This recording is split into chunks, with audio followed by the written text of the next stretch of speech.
নিঃসন্দেহে এটাই গিলের এখনো পর্যন্ত সেরা সেরা ইনিংস। হুম। ব্রিসবেনের কনটেক্সটটা আলাদা ছিল, এখানে কনটেক্সট আলাদা। এখানে অ্যাজ এ ক্যাপ্টেন রেসপন্সিবিলিটি বেশি, 211-5। সেখান থেকে আমরা যেভাবে রিকভারি করলাম, তার মানে লাস্ট লাস্ট ম্যাচে আমরা দেখেছি পরপর দুটো ব্যাটিং ফেলিয়ার, লোয়ার অর্ডার ফেলিয়ারের, এবং তারপরে যেখান থেকে আমরা রিকভারি করলাম, অবসলিউটলি এটা এটা টপ নচ। এবং captain's knock, captain is leading from the front. আর ক্যাপ্টেন অ্যাবসলিউটলি। যখন লিড করে না টিমকে, তার এফেক্ট কিন্তু পুরো টিমের বডি ল্যাঙ্গুয়েজে হয়। সেই এফেক্টটা কিন্তু আমরা যে লাস্ট 1-1.5 ঘন্টা খেলা হলো, সেই খেলায় আমরা ইন্ডিয়ান টিমে যখন ফিল্ডে নামলো, তার বডি ল্যাঙ্গুয়েজে কিন্তু সেই এফেক্টটা আমরা দেখতে পেলাম।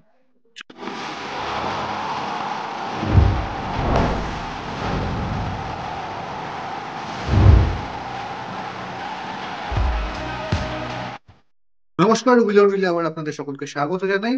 বার্মিংহাম টেস্টের দ্বিতীয় দিনের শেষে আজকে আবার আমাদের সঙ্গে বার্মিংহাম থেকে রয়েছেন সন্দীপন ব্যানার্জি আজকের খেলা নিয়ে পর্যালোচনা করার জন্য, এবং আগামীকাল এই জায়গা থেকে কোথায় যেতে পারে ইন্ডিয়া ভার্সেস ইংল্যান্ড টেস্ট। কি মনে হয় তোমার, কোন জায়গায় রয়েছে ম্যাচ দ্বিতীয় দিনের শেষে? প্রচুর আমি আজকের খেলা দেখে যা মনে হলো, স্পেশালি যে লাস্ট সেশনটা, সেটা তো ভারত পুরোপুরি ডমিনেট করে, পুরো দিনটাই আমি বলবো ভারত ডমিনেট করেছে হুম। এই টেস্ট ম্যাচে। আর লাস্ট সেশনটায় যেভাবে আমাদের বোলাররা বল করলো, সেটা খুব দেখে মানে it's very হার্টনিং two C K Bumrah ছাড়া আমাদের নিউ হুম। বলটাকে আমরা যেভাবে কাজে লাগালাম, 3টে উইকেট তুলে নিয়েছিলাম, 4টেও হয়ে যেত একটু যদি ভাগ্য সাথ দিত। ঠিক। মানে আমার মনে হলো যে ইয়াস, বার্মিংহাম টেস্টে হ্যাঁ আমরা এখন অনেকটাই এগিয়ে আছি। আমি হুম। 65-35 ধরবো। আহ, এরপরে এখনো যদি অনেকটা খেলা বাকি, হুম। স্টিল মানে Harry Brook, Joe Root, England টিমের একদম মিডল অর্ডারের দুজন প্রিমিয়ার ব্যাটার তারা এখন ক্রিজে আছেন। এরপর বাট এগেন, যখন কালকে খেলা শুরু হবে, আমার মনে হয় ভারত কিন্তু অ্যাডভান্টেজ নিয়ে মাঠে নামবে। অবশ্যই। তবে তার আগে আমি জানতে চাইবো শুভমন গিল, ক্যাপ্টেন গিলের ইনিংসটা নিয়ে। 23 বছর বাদে সম্ভবত, খুব ভুল না করলে 2002 ওভালে রাহুল দ্রাবিড় ডবল সেঞ্চুরি করেছিলেন। তারপর ইংল্যান্ডের মাঠে আবার কোনো ভারতীয় ব্যাটার সম্ভবত ডবল সেঞ্চুরি করলেন। কেমন দেখলে ইনিংসটা?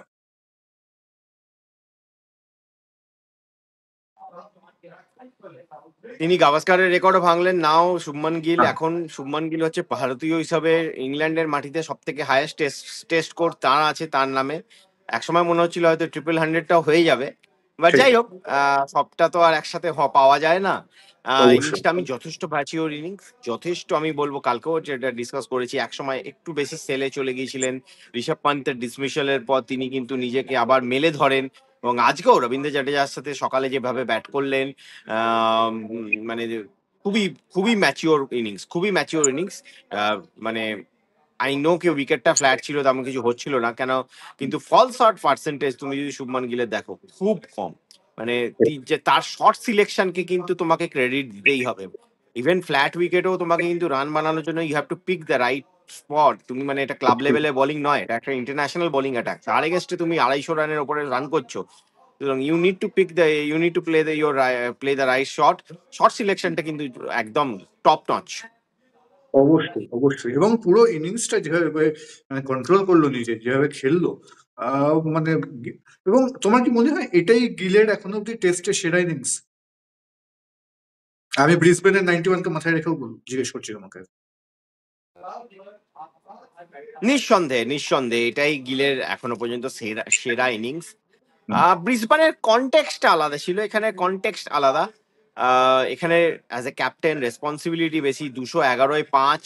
সেখান থেকে আমরা যেভাবে রিকভারি করলাম, তার মানে লাস্ট লাস্ট ম্যাচে আমরা দেখেছি পরপর দুটো ব্যাটিং ফেলিয়ার, লোয়ার অর্ডার ফেলিয়ারের, এবং তারপরে যেখান থেকে আমরা রিকভারি করলাম, অবসলিউটলি এটা এটা টপ নচ। এবং captain's knock, captain is leading from the front. আর ক্যাপ্টেন অ্যাবসলিউটলি। যখন লিড করে না টিমকে, তার এফেক্ট কিন্তু পুরো টিমের বডি ল্যাঙ্গুয়েজে হয়।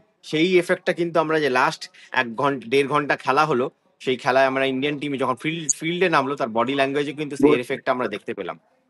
তুমি তো মানে খুব ক্লোজলি ইন্ডিয়ান ক্রিকেটকে ফলো করছো বা করো, তুমি প্রায় মোস্টলি সমস্ত ভেন্যুতেই যাও। তোমার কি মনে হয় গিলের টেস্ট ব্যাটার গিলের মধ্যে কোন পরিবর্তনটা সবচেয়ে বেশি এফেক্ট ফেলেছে? অধিনায়ক হওয়া, 4 নম্বর ব্যাট করতে আসা, নাকি খেলায় যে টেকনিক্যাল পরিবর্তনগুলো দেখা যাচ্ছে সেটা? Combination, it's a combination.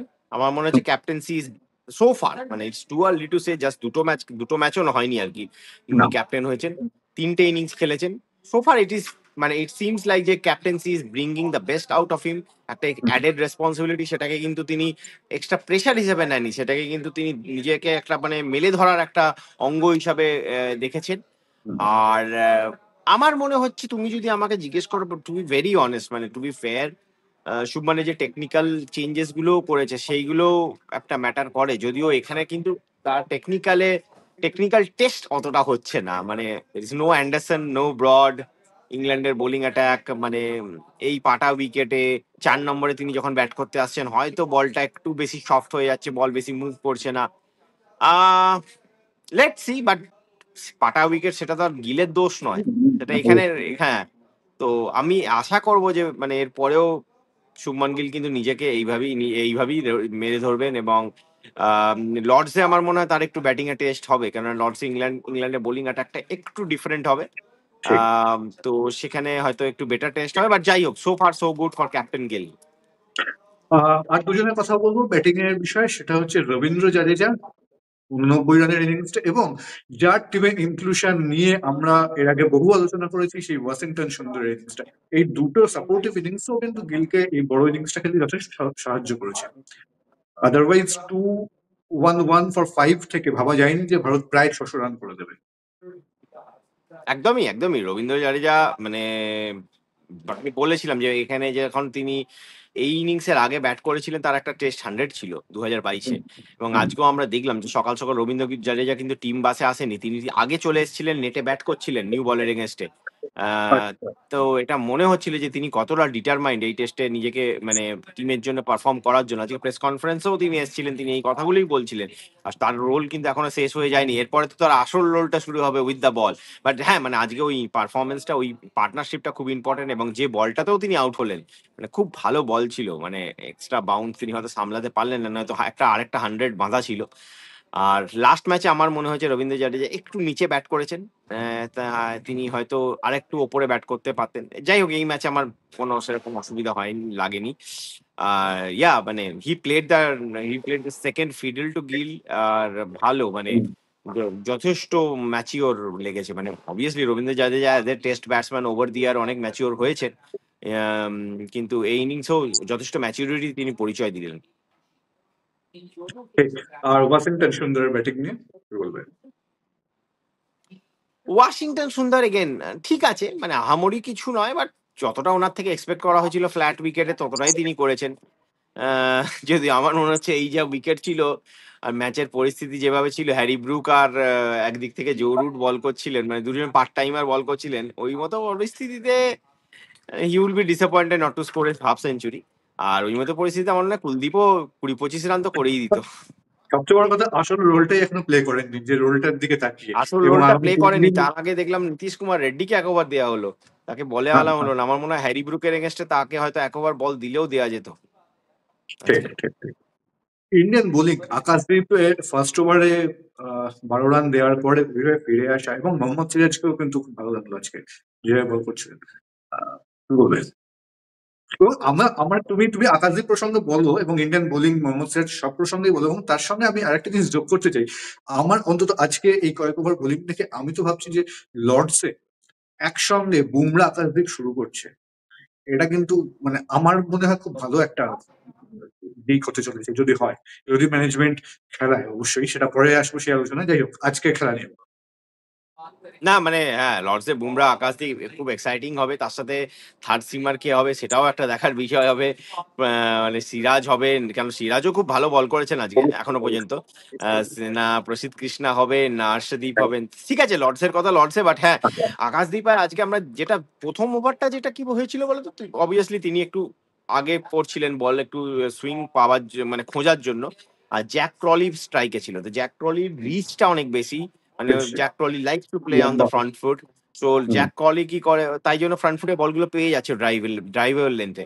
যখন তিনি কিন্তু বেন ডাকেটের ক্ষেত্রে এলেন, বেন ডাকেট ছোট, হাইটেও ছোট, আর ওনার টেন্ডেন্সি আছে ব্যাক ফুটে নেওয়ার আর কি, খুব তাড়াতাড়ি ব্যাক ফুটে চলে যায়, সামনের বলকেও পেছনে খেলেন। সেই ভুলটাই তিনি করলেন, এবং আকাশদ্বীপের বলটা ওই মানে নিউ বলটা একটু বেশি কাট ওখান থেকে সুইং হয়ে থ্যাঙ্কফুলি আমরা ক্যাচটাও নিলাম। অলি পোপের এগেন আমি বলবো যে ওই নিউ বলের এগেনস্টে ওর একটা ভলনারেবিলিটি আছে।